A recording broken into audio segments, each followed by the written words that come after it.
Olá, gente, tudo bom? Como é que tá sexto ano? Tudo bem com vocês? Hoje eu vim aqui fazer duas coisas no nosso vídeo de hoje, tá? Hoje eu vim já falar do nosso primeiro trabalho, que vale 7, que vocês têm 7 dias para entregar esse trabalho, né? É o trabalho que vale 7 pontos, né? É a primeira nota que vale 7 pontos. Então, o primeiro trabalho que vale 7 pontos, vocês vão fazer. Deixa eu ver aqui na página, eu vou deixar aqui do livro.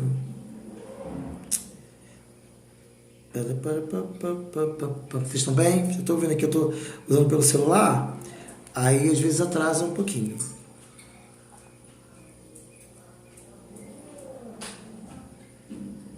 Achei. O trabalho que vocês vão fazer, que vale 7 pontos. Caramba, tá ruim aqui de aparecer, gente, desculpa. Ó, tá branca a tela. Ah, tá aparecendo. Foi. Isso acontece. Também indo tecnologia falha. Vamos lá. Ó, tô falando certo, tá demorando agora tá saindo. Vamos lá. O trabalho vai ser da página 10. Trabalho que vale 7. Vocês têm 7 dias para me entregar. Para entregar. A partir de hoje, 7 dias. Né? Vamos lá. 29. Na verdade, vocês têm que entregar até sexta-feira que vem no e-mail, que é um e-mail novo. Né? E eu vou pedir para a Claudinha enviar para vocês qual é o e-mail. Né? Vou tentar colocar amanhã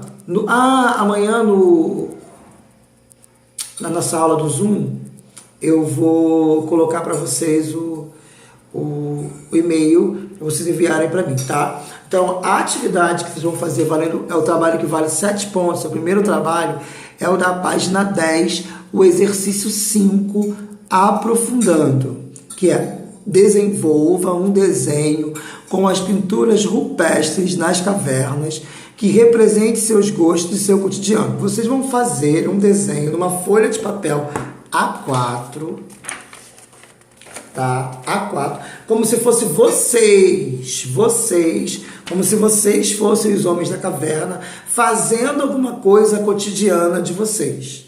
Ok? Estudando, dormindo, conversando com a família, jogando. Usem a criatividade. Pode ser um desenho de criatividade, jogando videogame no período primitivo, cria um jogo, não sei. Eu sei que tem uma galera aí do sexto ano que desenha bem a beça, mas a ideia não é desenhar melhor ou desenhar bem, ou é seguir a proposta. Né? E a gente pode, aqui está dizendo que pode usar papel craft ou pode usar o papel A4, né? Usando giz de cera, efeito muito parecido com o desenho dos homens das cavernas. Pode usar carvão, fica muito parecido. Vocês podem pegar o carvão e fazer o desenho do carvão dentro de um cotidiano de vocês, ok? Se vocês não entenderam, lá na live a gente pode conversar melhor sobre o projeto. Então, esse é o primeiro trabalho. Vocês têm 7 dias para entregar, né? Na sexta-feira que vem, até sexta-feira que vem, vocês podem entregar o trabalho, ok? Combinado? Agora vamos para a aula de hoje. A aula de hoje é a página 11, né? Fundamentando o desenho. Segunda parte da nossa apostila, a página 11, fundamentando o desenho, né? E aí ele vai usar um subtítulo que é a matemática da arte, né? E que ele vai dizer que nesse capítulo aqui nós vamos estudar alguns princípios básicos do desenho e seus conceitos, né? Então o desenho ele tem princípios que são básicos e eles têm conceitos para se tornar desenho. Lembrando que a temática do nosso trimestre agora é desenho como um instrumento primordial da construção da arte. O objetivo desse capítulo é ver como os conhecimentos de diferentes áreas complementam e podem agregar o valor das obras de arte. O que ele quer dizer com isso? Que a ciência pode ajudar a fazer arte, a matemática pode ajudar a fazer arte, a geografia pode ajudar a fazer arte, a história pode ajudar a fazer arte. Todas as ciências podem ajudar a fazer arte. Tendo em vista que tem um detalhinho aí. O Leonardo da Vinci, quando ele começa a desenhar fazer desenhos da anatomia, os desenhos que ele utiliza é muito utilizado na medicina europeia, porque ele começa a fazer desenhos do corpo humano. Existe um livro anatômico de Leonardo da Vinci sobre o corpo humano. Na parte interna, ele estudava alguns cadáveres para poder ajudar na medicina. Então, esse capítulo ele vai trabalhar isso, como que alguns fundamentos podem ajudar a gente a entender isso. Então, vamos para o primeiro fundamento importante sobre desenho, que é a simetria e a assimetria. Todo desenho pode possuir uma característica simétrica e uma característica assimétrica, né? Por mais que possa soar estranho, a princípio, ao estudarmos a arte, percebemos que ela tem diversas ligações com outras áreas de estudo, como ciências, história e matemática. Uma das principais ligações da arte com a matemática, por exemplo, é através do uso da geometria. Muitos artistas plásticos usam a geometria, muitos pintores, muitos arquitetos usam a geometria como uma forma de pensar e construir arte. Então podemos identificar a presença da geometria a partir de das pinturas rupestres ou mesmo das pinturas indígenas, em que é possível observar alguns padrões e até simetria em determinados desenhos. Olha lá, a gente vai olhar aqui. Esse primeiro desenho aí da pintura rupestre que a gente vê, que é a pintura de Siredó, do Rio Grande do Norte, é uma pintura do homem primitivo nosso aqui do Brasil. Vocês veem que ela tem uma certa simetria. O que é essa simetria? É quando a gente consegue perceber que os dois lados, eles conseguem complementar e ter algo que pontinha com pontinha se localizam. Então, se a gente olhar esse desenho, a gente percebe que tanto a mulher com o cabelinho para cá e a outra com o cabelinho para cá, dando a mão, né? Esse desenho aqui, né? Elas representam algo simétrico. Você vê uma simetria nesse desenho. Se você dobrar o desenho, você vai ver que parece que é uma igual à outra. Isso é algo simétrico, né? Se você olhar o outro, que é o desenho de tatuagem feito pelo um cacique da tribo Maori, você vê que tem uma lista no meio, né? Olha lá, uma lista no meio. Essa lista significa simetria, a divisão que esse desenho pode ter. Então, um grande barato da gente começar a fazer um desenho é pegar uma folha limpa e dobrar ela no meio e abrir e entender como que ela se divide no meio. Isso vai dizer que o desenho ele tem uma simetria. Mas você sabe o que é uma simetria? A simetria ela pode receber um outro nome. Ela pode receber o nome de simetria ou isometria, que é uma característica das figuras que podem ser divididas em partes e lados iguais. A figura é dividida em partes e lados iguais, né? Meio a meio. Algo simétrico é algo que é dividido meio a meio. Na matemática, a simetria ocorre quando duas figuras idênticas são sobrepostas, igualando-se em todos os pontos, né? Então, quando a figura ela é dobrada e ela se iguala em todos os pontos, né? Ela é uma figura simétrica, né? Na arte, a simetria é um dos fatores que gera harmonia e equilíbrio à imagem. Então, se você quiser fazer algo que tem um equilíbrio, uma harmonia constante, você bota ele num caráter simétrico. Vamos lá. A simetria pode ser identificada através do eixo de simetria. Uma linha imaginária sobre a qual podemos dobrar a figura de maneira que suas partes sejam iguais. Sublinhem isso. A simetria pode ser identificada através do eixo de simetria, linha imaginária sobre a qual podemos dobrar a figura de maneira que suas partes sejam iguais. Esse termo é utilizado também na biologia, sabia? E serve para classificar os seres vivos em grupos que possuem as mesmas características físicas, como o ser humano e os animais. Algumas figuras podem possuir 2 ou mais eixos simétricos. Olha aí, vamos ver ali, ó. Temos aqui exemplos de simetria. A primeira figura tem vários eixos simétricos. A segunda figura tem 2 eixos simétricos. E a terceira figura tem 1, 2, 3, 4 eixos simétricos, que são as linhas imaginárias. Assim como existem as figuras ou objetos simétricos, existem também as figuras e objetos que são assimétricos. Olha, não conseguem combinar partes iguais. Assim, ó. Assim é simétrico. Assim é assimétrico. Porque as partes não se combinam e elas não ficam iguais. Entenderam? Então, esse assimétrico, as figuras e as formas que não apresentam partes iguais são considerados desproporcionais. Então, você tem uma desproporção e a assimetria basicamente o quê? É uma ausência de simetria. Se você não tem simetria, você tem assimetria. Vamos entender essa palavra melhor, né? O prefixo A é facinho, ó. Simétrico é que tem lados iguais. Assimétrico é quando os lados e as partes não são iguais. Mas como é que eu vou dizer que o assimétrico não é o simétrico? O A é o prefixo de negação.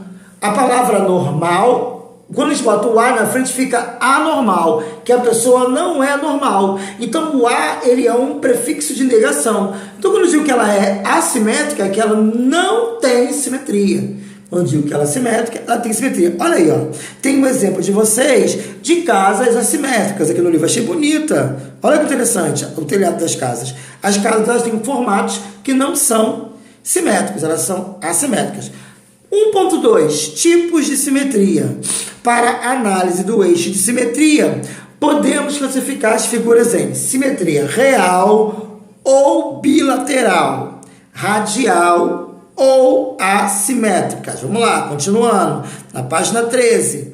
A primeira que a gente tem da borboleta é a simetria real ou bilateral. A figura apresenta o quê? 2 partes iguais. Bilateral. 2 partes iguais a partir do eixo de simetria. A borboleta, 2 partes iguais a partir do eixo de simetria.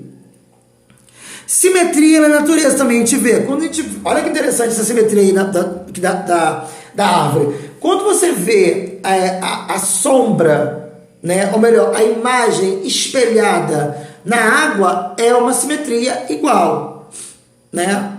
Nessa imagem que a gente está vendo aí. Outro tipo de simetria é a simetria radial. As figuras apresentam mais de 2 eixos de simetria que partem do centro para fora. A gente vê aí nessa estrela do mar. Ela tem, na natureza, ela tem ela tem várias simetrias. Ela tem 1, 2, 3, 4, né? Ela tem 5 simetrias, né? Que é a estrela do mar, né? Outra simetria que a gente pode encontrar também, ó, de simetria radial, é também nas flores. Olha que interessante. As flores têm várias simetrias. Olha lá, né? Olha que interessante. Então, na natureza, a gente vai encontrar muitas coisas com simetria radial, com várias simetrias, né? Aí vamos lá. 1.3. Simetria e assimetria na arte. A simetria e a assimetria podem ser encontrados em diversos trabalhos artísticos, desde desenhos, pinturas, escultura, arquitetura, design de joias e moda. A gente falou sobre isso.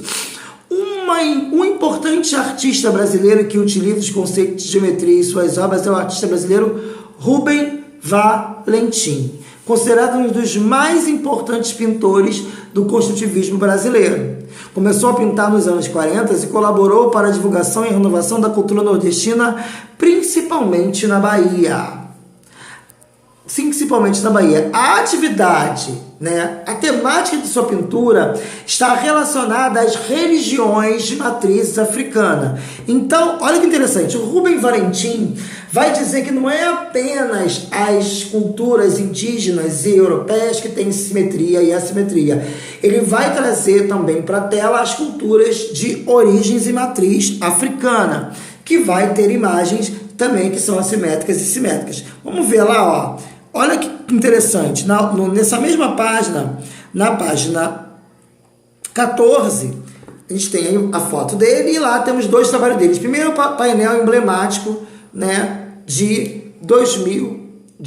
1974. Aqui a gente tem dois trabalhos dele, que a gente vê aí figuras que podem ser simétricas e assimétricas, beleza? Que tem como temática a cultura africana. Tá? Outra característica também de fundamento que o desenho tem é a proporção. Além da simetria, ele tem a proporção. Assim como a simetria, a proporção é utilizada desde a antiguidade na arte, né? Conhecida na geometria como a proporção áurea. Gente, não sei se vocês já viram a proporção áurea. Vou fazer aqui um desenho aqui e vou mostrar para vocês. A proporção áurea é um ponto que parte do meio, você vai fazendo áureas. Tá meio esquisita a minha proporção áurea, mas ela é mais ou menos isso. A proporção áurea é a relação que as partes de um objeto ou elementos de uma composição mantêm em si. Podemos identificar o uso da proporção em pinturas, em esculturas, na arquitetura e até mesmo no design da moda. Em muitos casos, a presença da proporção dos objetos e figuras de um desenho é considerada como elemento de beleza, né? Ter proporção é ter ideia de beleza, é ter ideia de harmonia e que vai indicar o quê? Relação entre largura e altura. Vamos lá. Na página 15, nós temos aqui, né? Ao observarmos a figura, percebemos que no quadro Natureza Morta, brilha a fruta de Cézanne, as frutas estão proporcionais ao vaso e ao tamanho da mesa. Olha que interessante, você vai ver aí, pode parecer que vocês não percebam, né? Mas a gente vai ver aí que essas frutas, elas estão proporcionais à mesa e ao vaso. Elas não estão ali sem estar. Por exemplo, outra imagem é o quadro de Giotto, né? O Sonho de Joaquim. Também o quadro está mostrando que os elementos do quadro não possuem proporcionalidade, visto que alguns dos animais, as montanhas e o barraco, estão representados em tamanho bem menor em relação ao que seria. O que é a simetria? É muito perceptível, né? No primeiro quadro, você vai ver que as coisas estão tendo uma ligação, né? Elas estão dentro de uma proporção. Você pode ver que o vaso, ele vai falando com as frutas e cria uma proporção, não está algo perdido. Agora, no segundo quadro, olha que coisa louca que Giotto faz. A gente vai encontrar lá um anjo em cima, os bichinhos pequenininhos, não tem proporção. Então a proporção, ela é um elemento importante também na pintura, né? Vamos ver ali no outro lado também, esse trabalho de Cândido Portinari, né, vai dizer o seguinte: na obra de Giotto que a gente viu aqui na frente, apesar das figuras estarem com proporções diferentes, tem uma sensação de quê? De tridimensionalidade. Olha que interessante.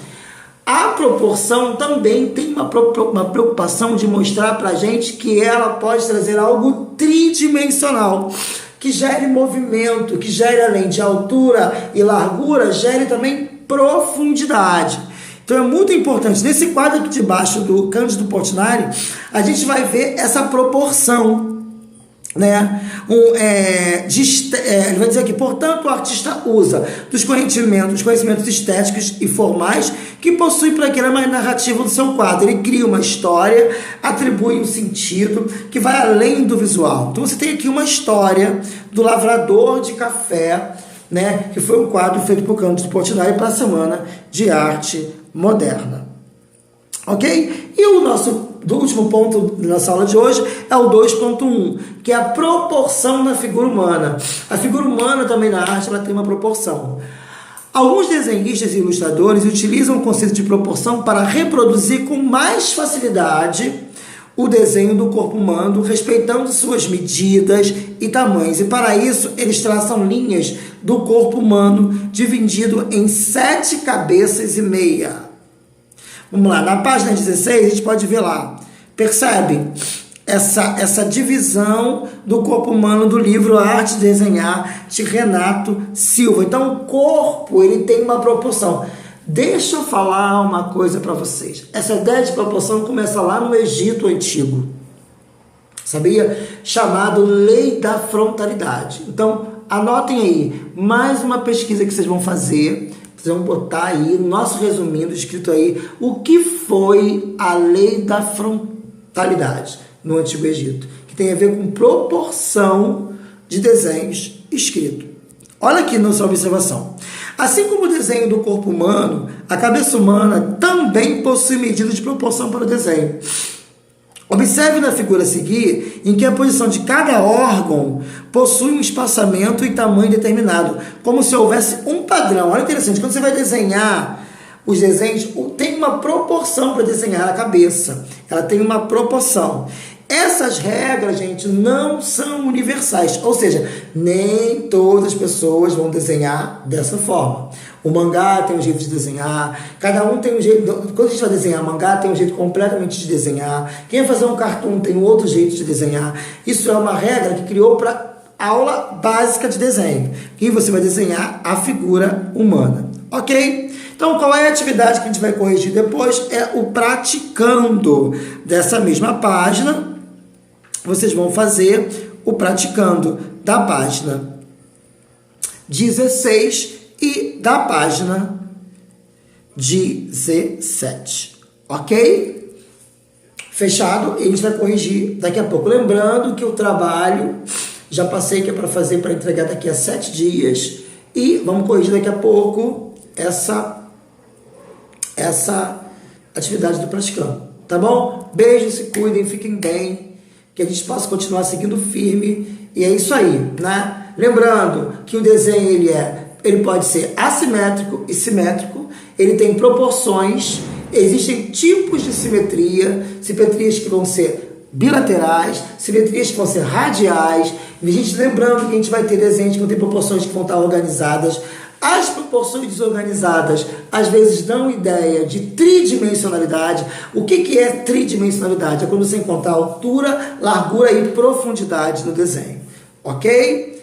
Daqui a pouco a gente tira nossas dúvidas e até o nosso próximo encontro. Isso é Fundamentos do Desenho 1. Simetria e proporção, ok? Beijo!